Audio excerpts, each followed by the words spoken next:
কিছু কাস্টমার যখন অন্য দোকান থেকে মারা খেয়ে আসে তখন আসলে মনের মধ্যে এতটাই শান্তি লাগে যেটা বলার মতো না।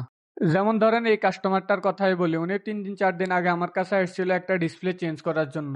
এরপর আমি 1500 টাকা দাম চাওয়ার পরে কাস্টমার বলতেছে, ভাই আপনার 2-3 দোকান পাশেই তো চাইতেছে 1100 টাকা, তাহলে আপনি কেন 1500 টাকা চাইতেছেন? তারপর আমি বলছি যে ভাই ঠিক আছে, তাহলে আপনি 1100 টাকা দিয়ে ডিসপ্লেটা লাগাই নেন, আমার থেকে কষ্ট করে 1500 টাকা দিয়ে কেন লাগাবেন?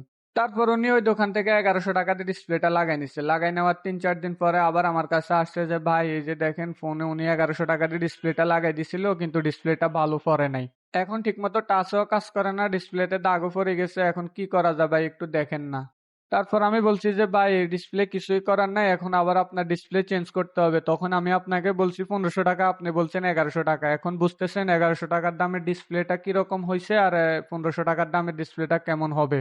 কিছু কিছু কাস্টমার উদ্দেশ্য করে বলতে চায় যে ভাই 2 টাকা কমের জন্য যে খারাপ জিনিসটা লাগাইতেছেন, পরে আবার ঠিক মতো দোকানদারদের বদনামিও করবেন আপনার।